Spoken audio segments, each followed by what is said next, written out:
Hello, everyone. So tonight we're talking to Matthew Thomson. And so there's a long history of different careers and different fingers and pies, I think, because actually you're quite a clever person and just have a vast amount of knowledge that can be applied to a lot of different things. That's very kind of you to say so.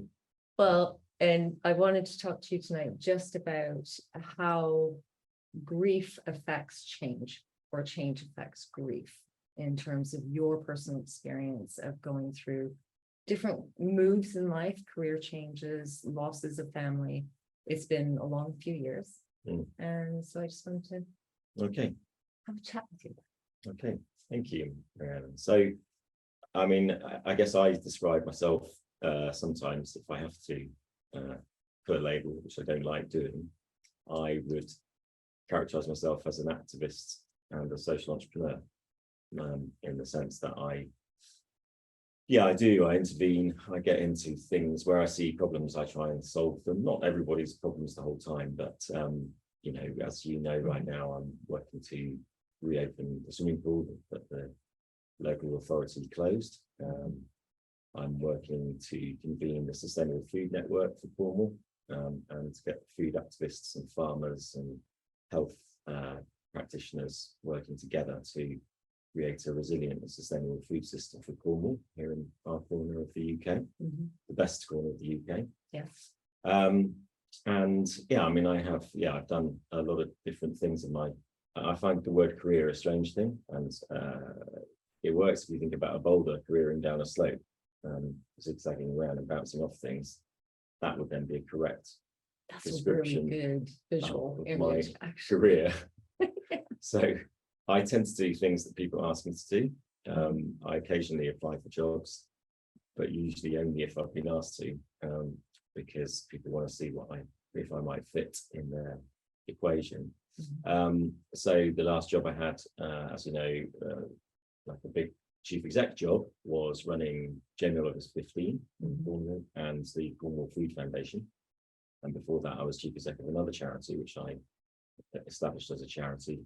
So that's two charities I've sort of established, which is was called the London Community Resource Network, which still ticks on, and that supports community recycling and reuse and composting in London. But here we are back in Cornwall.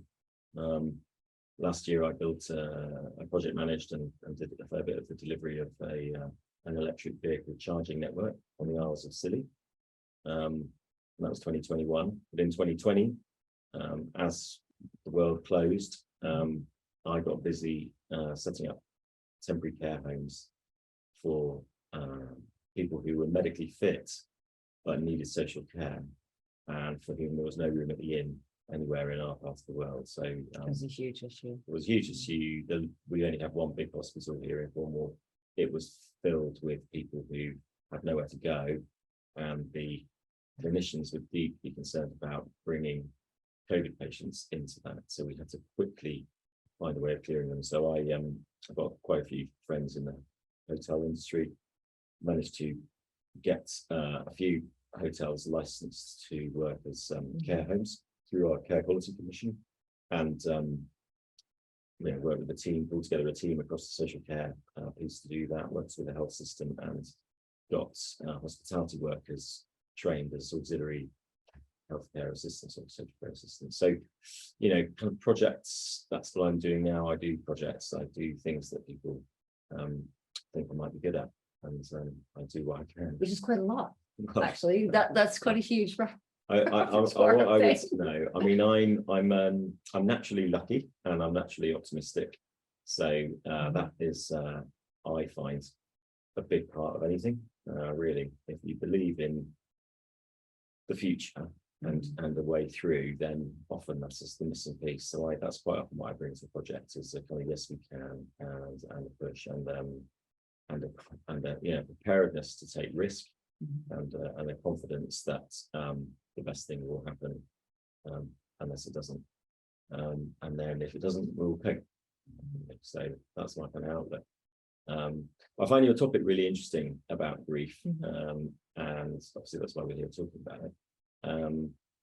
It has been a remarkable 3 years. I suppose when we in this family our losses in the last 3 years. We well, if we do 4 years actually, so if we go from November 18, then we've lost both our fathers.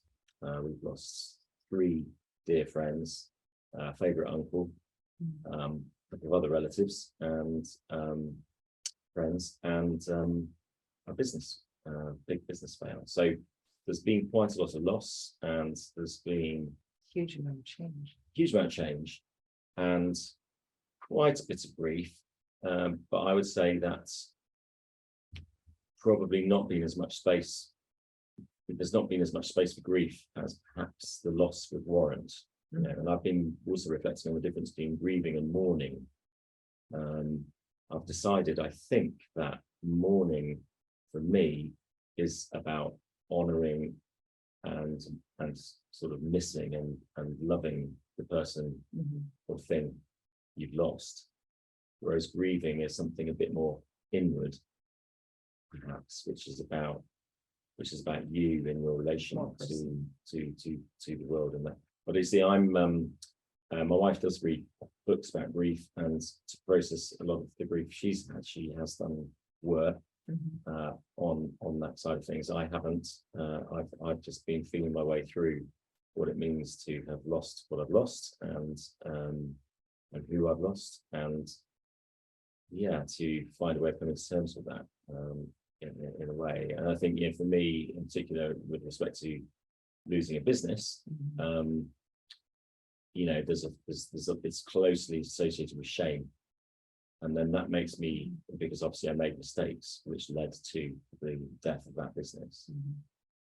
And so I've had 3 years now to reflect on those mistakes and try and make sure I've definitely learned from those mistakes.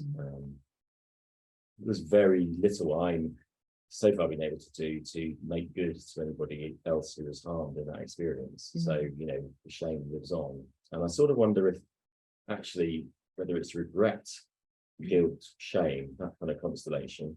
Yeah, or embarrassment is another one that goes in there. Yeah. And it's interesting because when you define what shame is, and I remember reading this, I can't remember if it was Brené Brown that said it, I read it somewhere, that shame is when you turn the anger and hatred into yourself because you are a bad person. Whereas with embarrassment, a bad thing just happened. Right. Yeah. Which I think when we're raising kids, and we talk about when kids feel ashamed of things, I think that's such a huge thing to address, that they don't hate themselves for the mistakes that they've made. Yeah. Yeah, I mean, that's important. I mean, recently in British reporting of road traffic accidents, we always used to talk about RTAs, road traffic accidents. I believe, I haven't looked at regulation, but I think the police are now not reporting them as accidents anymore, they're reporting them as incidents. And this, because in the word accident is a whole piece of denial. Yes. And this there was no intent. And I obviously accidents can happen, but I think if you've got somebody who's passed the driving test, got responsible for a ton of steel driving around on the road at speed, they're in control. So you can't. The word accident, and this used to matter a lot when I was a cycle campaigner and working with the charity road piece to get that. And it's their triumph actually, I think, to get the regs changed so that it's an incident now. It's a collision, it's a crash. But we don't automatically say accident. It'll take another 10 years for that language to wash through. But I think as I listen to you explain about the difference between shame and embarrassment, sort of slightly thinking about that, because embarrassment sounds a bit like you're thinking it just happened to you. Yeah, I'm not sure about that. It's like the child and the behavior. The behavior might be wrong, but that doesn't make them a bad child. In general, I mean, sure, there are kids who need more help than others, but again, it's separating the behavior from the human being, or separating something's happened and I've made a mistake and I'm really embarrassed about that, which doesn't remove you from accountability, but it stops them from Okay. turning hatred inwards and making them, I'm such a bad person because I'm not somebody's hat off them, Right. you know. that Yeah, kind of thing. but obviously, you know, losing a business and putting Yeah. 70, 80 people directly out of work immediately with no pay, that's very different. But you can feel Calculation. guilt with that, and you can feel regret Yeah. with that.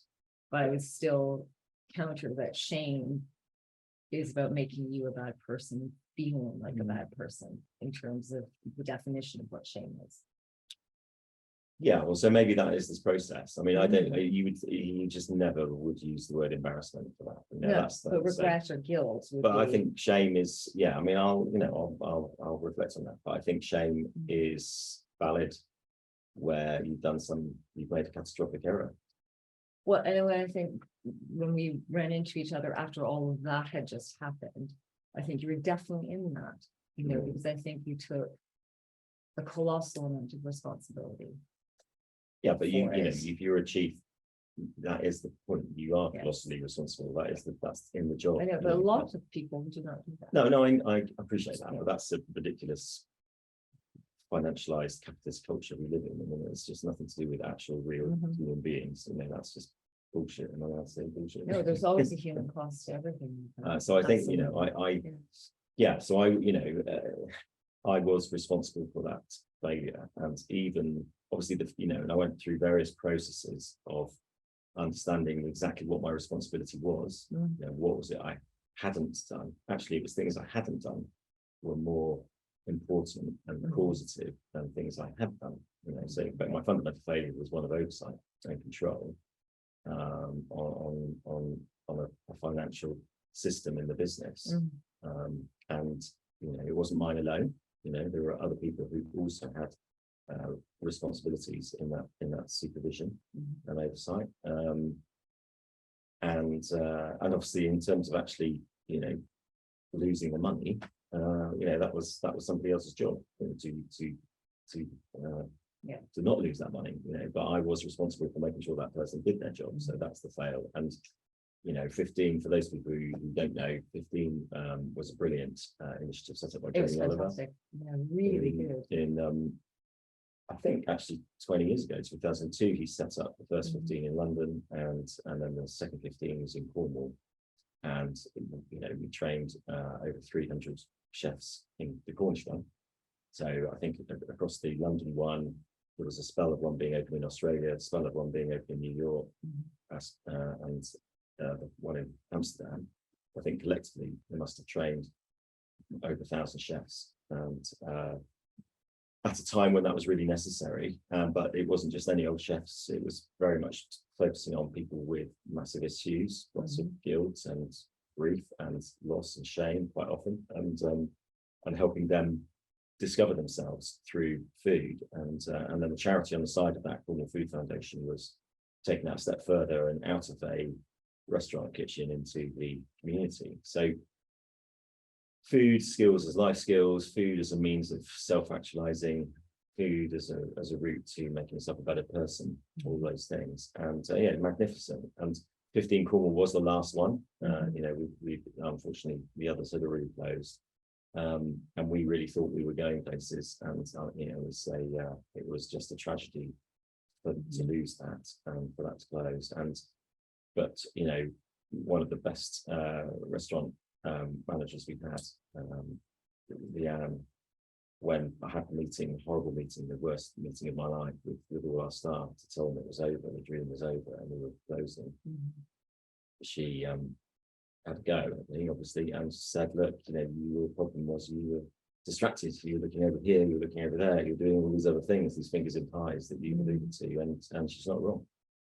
And so the you know, the reason why I didn't fulfill the responsibility I had around control and oversight was because I was not fully focused on that. I was focused on doing other things, relevant things, good things, but other things. And it just goes to show that you've got to limit yourself with what you take on. You know, there are boundaries around what's possible and what's not possible. But Well, only in terms of sometimes that you spread yourself too thin. Yeah. You know, there's 24 hours in a day but that's what I'm human talking skin. about. Yeah, that's what I'm talking about. So if you, so the self-aware person says, right, if that was a natural trait of yours to spread yourself too thin, then to prevent yourself prevent that habit impacting negatively on others, you have a duty to only take roles which can cope with you being spread thinly, for instance,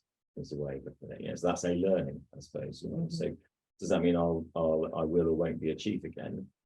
I could be a chief, but if I was going to be a chief, I would set the terms differently so that it could cope with that other activity, which I will inevitably do. I'm like one of those grills on a drain which just traps all the litter and the leaves. You know, the water rushes through, but I just catch all the stuff, all the other stuff. You know, so I will always catch stuff. I just can't help it. I'm curious. I suppose generous. I'm interested in other things. So there will always be other things, and I can knuckle down and focus on what I need to do. But anyway, it's kind of that's all flipped around now, isn't it? The other way around to the conversation about grief. But that's just talking about. But that's what leads to different things. Yeah. So from that and the grieving that goes on with that, you know, because people think of grief, they only think of death sometimes, but there's all kinds of things that people grieve all the time. And this is a big change like that, you know, which you consider your role in all of that change for all of the people that worked under you. You know, at the time, you've had time to kind of spend some time with that. And, you know, from where you began with the grieving process to where you are now, what was that journey like for you?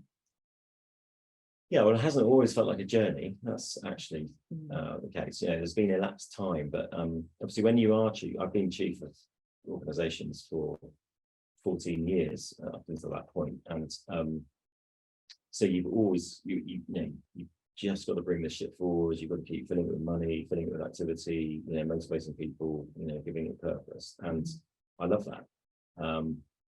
And it's all absorbing. You know, you're in it. So the nature of time changes the moment you're not doing it anymore. And you know, that combined with the pandemic, where actually I then through the pandemic I had the opposite of what most people had in this country, because in lockdown I was on full maneuvers. I was turning hotels into care homes, you know, so I did do a lot of desk work, but I wasn't fully locked down in the way that others were, and I was in a kind of key worker status. And then when I went on into the energy project, that was through the second lockdown, and I was another key worker in energy systems. So I didn't have a typical pandemic at all, apart from losing people, you know, like most people lost people, and I did too. But and you know, we'll probably come on to that. But I think so in terms of I mean, it did immediately feel like a death. The 15 thing, it wasn't just a loss; it was a death. You know, the level of emotional investment that so many people had in 15, and in the Cornwall Food Foundation. We all put so much into that and got so much out, you know, in terms of personal satisfaction and self-actualization, because you know that was what Jamie did. Jamie showed us how doing this stuff with food could help you be more yourself, could help you be a better person. That was Jamie's genius, really, in that piece. And so therefore it was an organism. It wasn't it was a business, but it was more of a kind of family and a culture and a belief system, really, than just losing business, you know. So but that's what I mean about that grieving process for you. Yeah. What does the grief mean to you in terms of how would you define that? Well, you know, I mean, I don't even know how to answer that, honestly. I mean, you know, I still wake up in the middle of the night with that. With the trauma moment, the moment I discover it's gone, you know, when I find the hole in the bank account, when I find, you know, it's all just gone, you know, that is still it's not exactly a recurring dream, but it's you know, that's the kind of thing you wake up at the start and you're still in that moment. So that's still there. That's like a real life, kind of trauma incident, I suppose, that's still in my psyche. I think And I, at one level, that whole life, those 9 years I had in that role, so it's 8 years, I think. I came in 12, but we finished in 19, so it was 8 years.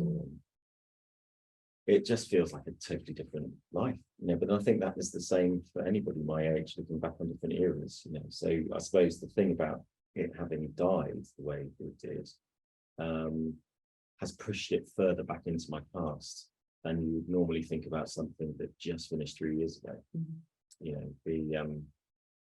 The Brexit vote, which is another bloody loss, and I've lost my freedom of movement, I've lost my right to live in 27 countries, that's another set of losses. Well, I remember waking up the next day and walking down the street, and it was just that deathly stillness of shock. But that feels more recent in a way. That doesn't feel, that feels more alive, maybe because the issues are still completely unresolved. Whereas, 15, it just seems utterly like magical, all of that life, and different, and to where I am now. So it just feels like a long way away. So I don't know if that's, I will like that, my best friend John died when I was 44, when he was 44, sorry, he just dropped dead. And he, not a week goes by where I don't miss him, think about him, talk to him, speak to him, so that was 11 years ago. I just think when some losses cut you so deep, they will always stay present in your life. That's in your life. I was distracted by the dog coming in. No, you're not getting up here, and you can't knock the camera over. You just come to watch. That's all right. So I think most of the people I was working with in that time, I don't have any ongoing relationship with. Do they know what happened? Oh yeah, I'm talking about everybody. There's different, different people know different bits. I'm talking about the people I worked with most closely, my management team, my board. They all know everything. And I'm friendly with most of them. They would all say hi and talk, and we might even have a dinner or something every now and then. But there's only a couple of people who I'm sort of what I say, particularly close to still catching up regularly, having intimate conversations with, that we've kept on. So, and then there's, it's like anything really, you've got those contours of connection that move away from an event. So there was a time straight after, all the way through 2020, I was in quite close contact with quite a few of them, and then gradually that's receded. And then now, but there are obviously groups of former Athenas who are meeting up more regularly, and so there's different groups, as there always are within any bigger team. So there's the subgroups. So with people who've gone through similar trauma like that, where things have just literally, the carpet's just gone out from underneath them, and when I think of some of the younger people in their 20s and 30s coming up through those ranks of becoming CEOs and becoming more involved in their own businesses or working for somebody else, and something like that happens, what advice would you give? Well, I think when the thing happens, when the trauma actually happens, I just deal with what needs doing, and actually there were a few people at the time. I'm thinking of Will Ashworth in particular, but who's an incredible businessman and very generous hotelier and operator just generally. He was completely blown away at how I just seamlessly operated the administration and the liquidation. So I was fully focused on it, and we executed it effectively in record time, which it was brutal, but it gave people clarity quickly, and it led to people getting whatever settlement they could from various government sources and eventual liquidation. ASAP really. So again, in terms of advice, I think it's like anything really. If a massive great problem presents itself, give it your full attention, and obviously that is interesting in the sense because it corresponds with fact that the problem that companies hadn't been giving something important my full attention prior to that. So it's like a really painful wake up. But I think, well, there's the old one as well, which is if a problem must be shared. Again, another factor in why we went down the way we did was because our finance director hadn't shared information that needed sharing about 6 months before. So that the point about being in business, the point about being in any sort of business, I mean that really inclusively. So companies, charities, community groups, anytime you're working with a group of people, it's really important to be honestly in that group and not hiving off bits of responsibility and information just for yourself. And the terrible thing that Brits do, we've got this terrible kind of class system and this upstairs downstairs approach to doing anything, very hierarchical people, and that can inhibit because leadership can be lonely, and you can feel inhibited from sharing the problems if you haven't quite got the group around you configured in a way that facilitates sharing the problems. So I think we've got to keep on checking with ourselves that we are giving our, and it was a lesson I learned hard actually a few years before. I learned it from one of my board members, how important it is to make a problem owned by a group, make sure the problem is owned by a group. And that may not feel easy when you're right in the thick of it, but it's really important. And the first thing I did when I found the hole in the finances was phone the treasurer, and then he was there 3 hours on the phone with me, going through the forensics of the bank account to work out what had gone on.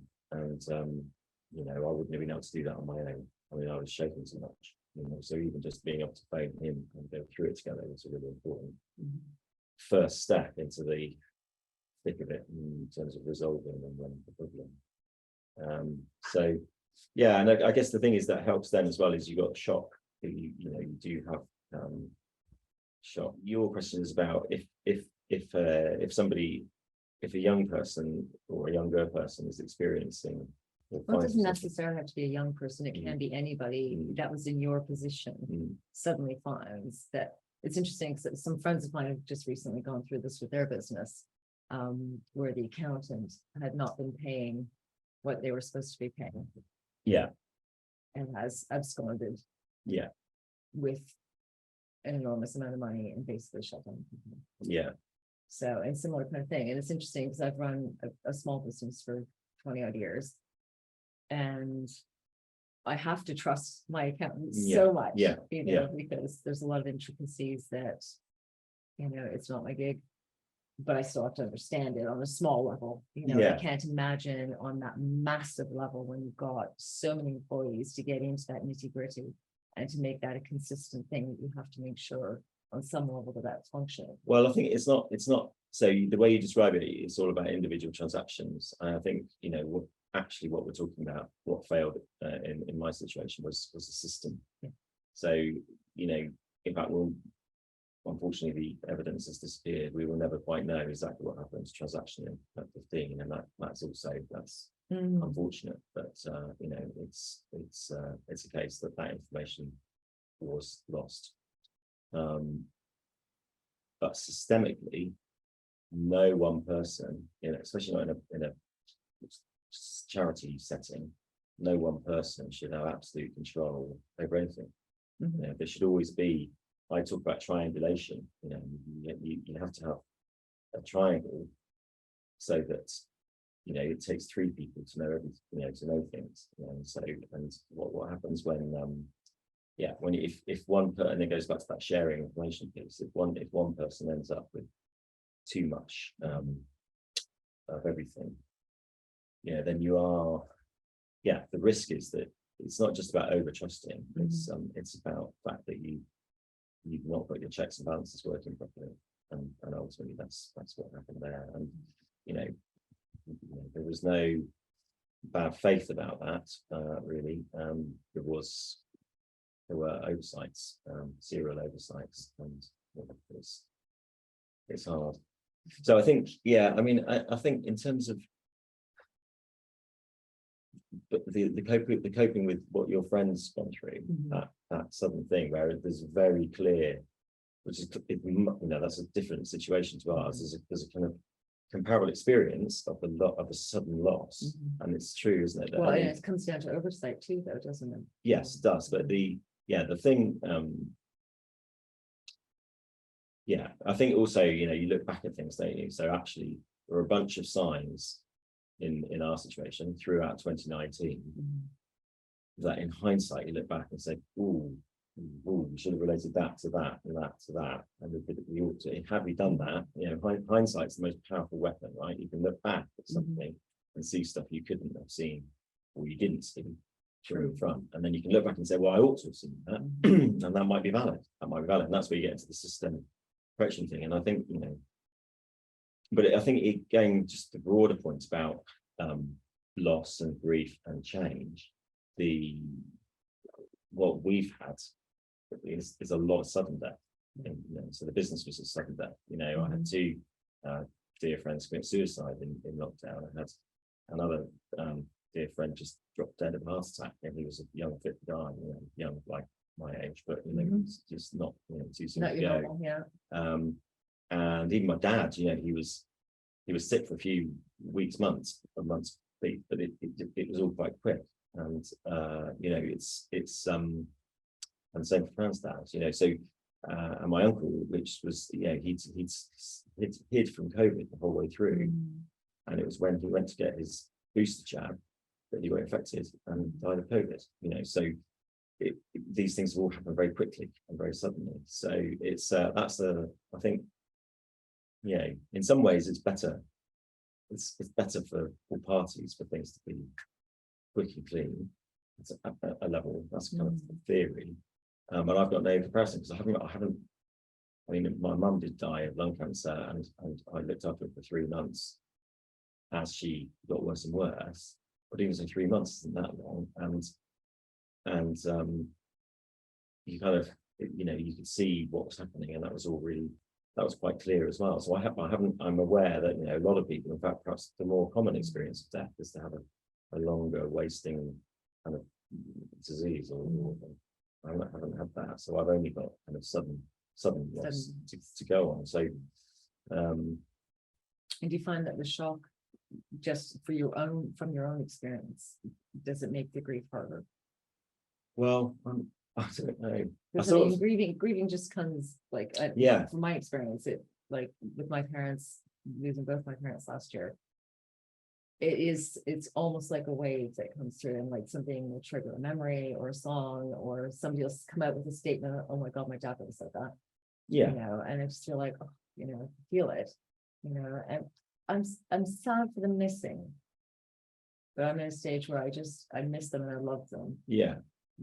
But I do have friends who've also lost parents who are on the floor with it, completely overcome with grief. And it's such a personal experience, and I don't know that there's no right way of doing it. No, I mean, I've got I think that's kind of where I was touching about the mourning and the grieving, and all the people I've lost, I've got photos up in the study and in my study, and I've got I've got enough 15 memorabilia to think about shit in there as well. So there's lots of visual cues around me all the time to make sure I think about these people and 15 and Cornwall Food Foundation. That is it's part, but they're not the only things around. I have a very cluttered study, and I'm very impressed. That's how I like to have a kind of visual triggers around me for all the different bits of my life,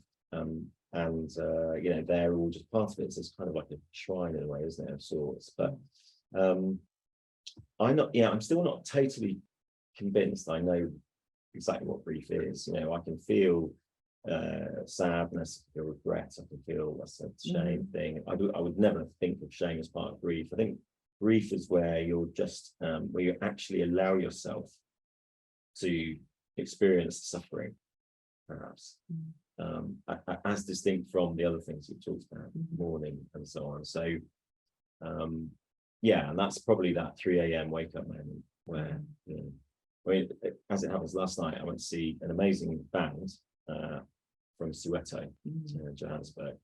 The band, it's got a long name which I can't remember, but it's known by its acronym, which is BCUC. I strongly recommend it. Go and see BCUC. And the lead singer is this kind of like a preacher guy with a really fierce stare called Jovi, and he had the audience. He got it really, really silent, and then he had the audience think about people they've lost. And he said, he says, death is part of life. Now we will grieve. Grieving is when you realize the things you still need from that person, even though they're now dead. So I think that about my mum, you know, and I've got pictures of my mum from before she had me. So her kind of herself as a person, pre being my mum, because there was somebody there that I never knew, but I got a rough idea of from her having then become my mum and me having grown up. And her essence there, I reckon that I feel her in me. So therefore, I do, I suppose, consult her about some things. And in that sense, her being dead is better for our relationship, because when she was alive, we used to argue a lot. So, yeah, because now we don't argue, you know, but I just get to draw on her spirit and her wisdom and her compassion and her, you know, generosity, and I draw on the things of her which live on in me that I try and cultivate in me, you know. So, and that applies to everybody. You know, I've lost my best friends, and so then what I was going to say, when Jovi did this amazing thing, and it was incredible because you've got like 150 people in a space. Everybody's quite sweaty from dancing. He's stopped the clock, and the gig is now silent, and then he just says, right, now we'll reach to the other side. And in my head, there comes my dear friend John Bellotti, who's godfather to my son, and who just died completely inexplicably, age 44, just dropped dead. He was a lion of a man. He was an incredible guy. Worked for the UN and I've sailed all over the place with him, and you know, and he just, and I do think about him, as I say, every week. But that was just, he just flashed in, and it was. And I just saw around the room lots of people having similar experiences. Part of me wondered if it was John Bellotti going into everybody, because he was that kind of guy. But you know, obviously what was going on was a set of parallel, very personal visits to, and that's the great thing I think about if you are is that properly grieving, but if you are properly mourning or properly remembering these people, they do stay with you, and that is. You know, we are other people, aren't we? Really, we're humans. We're not we are collections of experiences and relationships. And again, going back to the loss of 15 and Cornwall Food Foundation, is that there you have a whole bundle of relationships and experiences that you just lose all at once. So it's like being captain of a ship that sinks, and everybody's gone, you know, and that's why I think it stays with you for good. And then, you know, I think but the great thing is nobody has actually died, you know, so people do find other ways, and for I know for lots of people who left 15 and left Cornwall Food Foundation, they have gone on to better things. You know, I worry about those who perhaps haven't, but I think now, you know, 3 years later, we're in a position where most people have arrived in spaces that now feel as rewarding, or you know, as perhaps not quite as rewarding. Because, you know, I know this year in the summertime, I was away this summer, but there was a gathering of some of the original crew who opened 15 in Cornwall, and Jamie came and spoke with them, and they had a kind of, I think, a closure conversation of sorts, as well as the kindling of potential futures that, you know, every time every ending has got some beginnings, or the potential for beginnings in it. And indeed, just before we went down in 2019, we were talking about the new 15 that was going to open. So Jamie will do the right thing at the right time. It's incredible what he is doing still with his campaigning and his food activism and his mentoring of other food activists. I remain a devoted Jamie fan, but I think I'll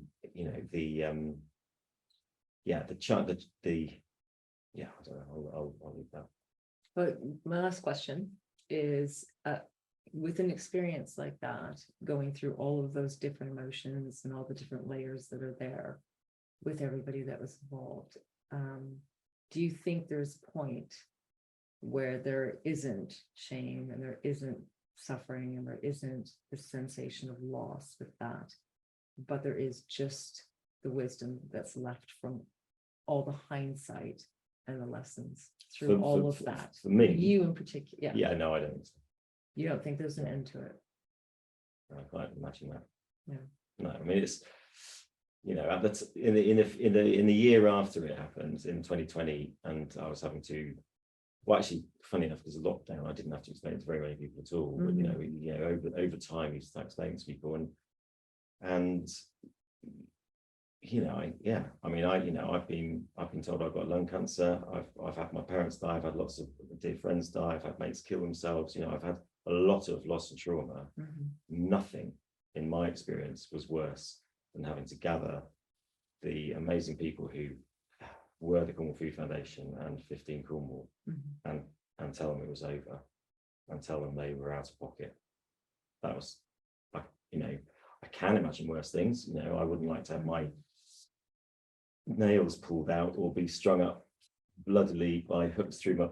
But physical pain is physical pain. Emotional pain and that pain of spirit, I think is so vastly different. The things I can imagine being worse than that are just horrendous and criminal, and I wouldn't want to go there, and it would involve, loss of my children. Marianne, it was just the worst thing in my life, and it's difficult to imagine that somehow tempering. Obviously we'll move away from it, as I've sort of talked about in this conversation, but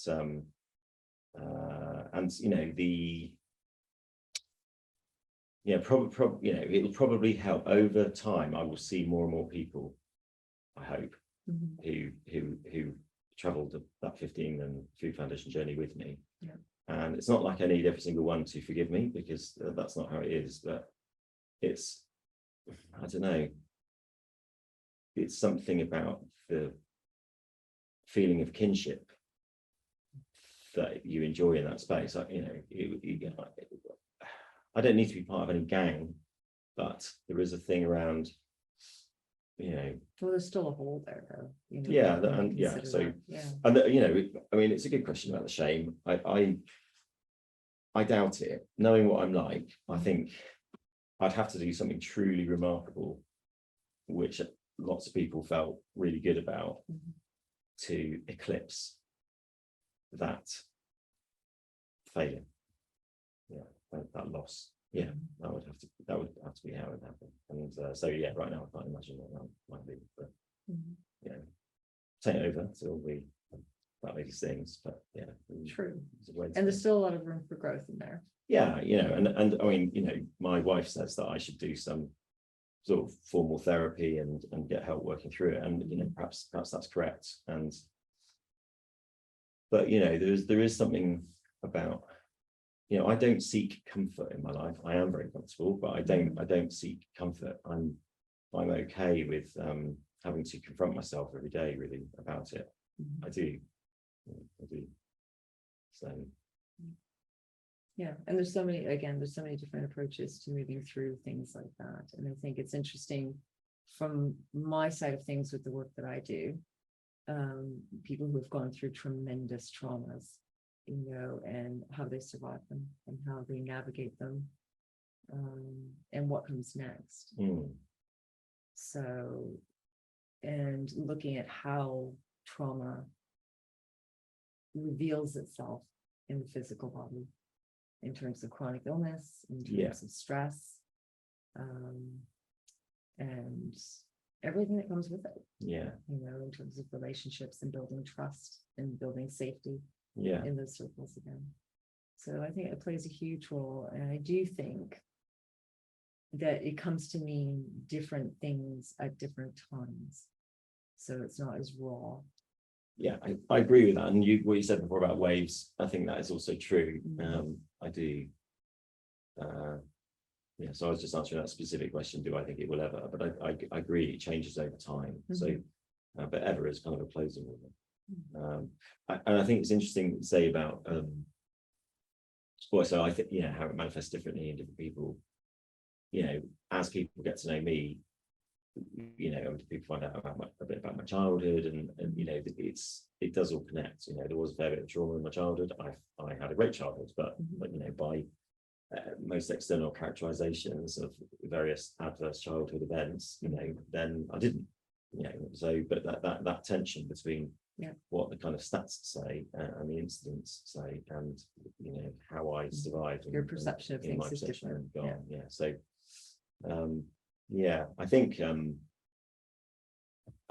what I'm most grateful for out of all of it is that my fundamental belief in other people, my ability to trust, has not been so that I haven't now got paranoid. I don't and even people who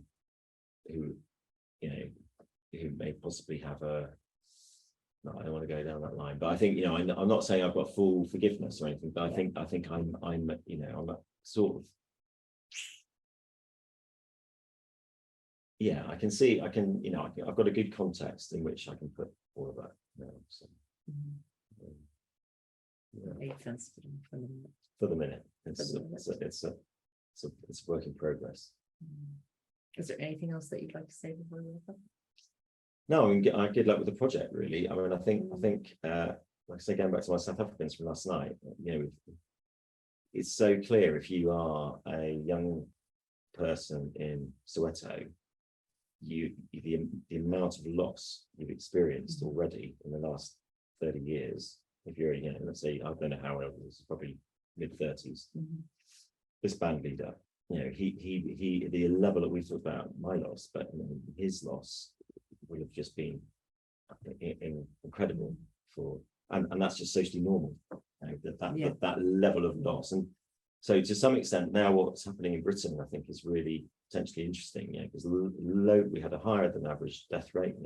More of us have lost more people in COVID than other countries of our advanced development status, and it's compounded with Brexit, where we've lost our right to roam, our freedom of movement, and lockdowns with loss of right to roam and freedom of movement. Or literally, exactly. So literal loss of freedom of movement and the European right to there's a lot that is happening to us in this country now that and I think we are running out of places to hide from it. I think that's what's literally unpacking at the moment. So I think 2023 will be a very interesting year for the people to be a Brit and to be effectively facing the music. A lot of chickens coming home to roost, and so I think your project is really, really salient.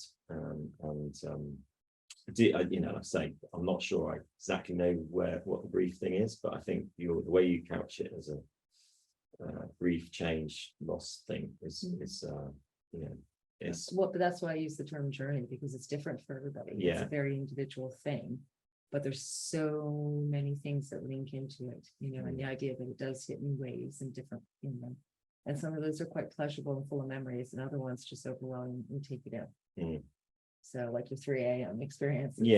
So I mean, we haven't talked about it and we don't have time now, but really I think the word that it's been coined is solastalgia, but the grief for the loss of our planet as we know it is a very much a live thing with me. I'm what they call a doomer optimist, that I recognise the ecological emergency, I recognise the climate crisis, I recognise the mass extinction. I can recognise it in my own life looking backwards. I also knew it at the time. I could see it happening.